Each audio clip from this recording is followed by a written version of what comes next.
My name is Lizza Gebilagin and I'm the publisher and editor of Corker magazine and also the chief sub-editor of Cleo magazine.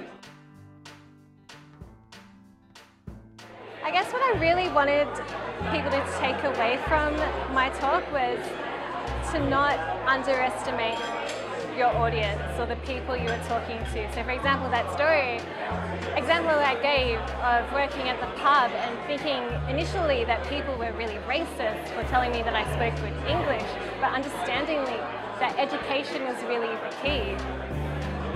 I don't think people are inherently racist. I don't think people want to go out and buy fur because they like killing animals. It's all about finding a way to connect with your audience and really educating them about your issue. And I think storytelling is the best way to do that.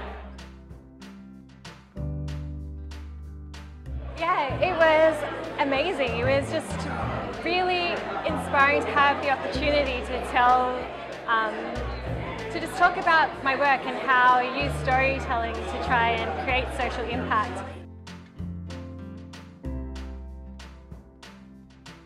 Well, I think what she brought up there about not being sure whether the editors would be receptive to this idea is something that I've come across. It's about really acknowledging your audience and understanding that just because they appear one way doesn't mean that they won't care about an issue, and especially when that issue is presented in a way that they can relate to.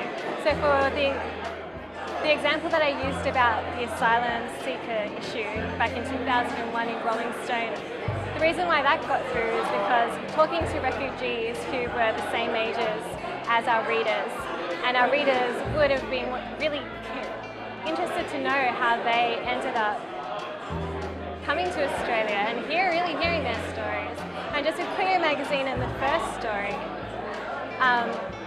even though Cleo is about fashion, it doesn't mean the readers don't care about how that fashion comes to them.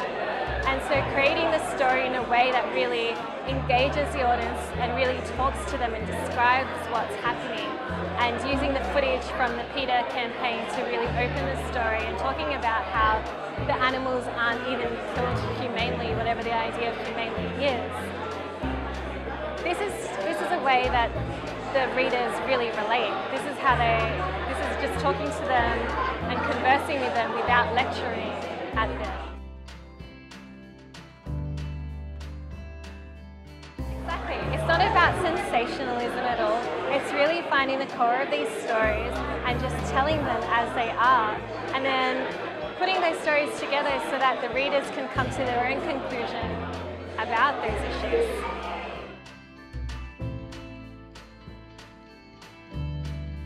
Well, I'm quite subversive when it comes to this, so just to be open, like I do work for mainstream media and I also have an indie publication, so I understand how both work.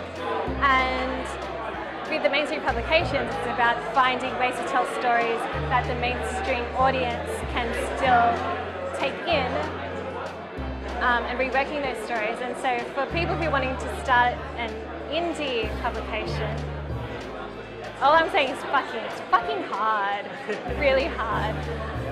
But with Corker, for Corker's audience, a lot of the people who read the magazine are those people who work in media. So my thing is, if I get the story in the magazine, get this magazine to those people who are the influential Gen Yers who already work in that media space, then they can also take those stories and reappropriate them for the mainstream media.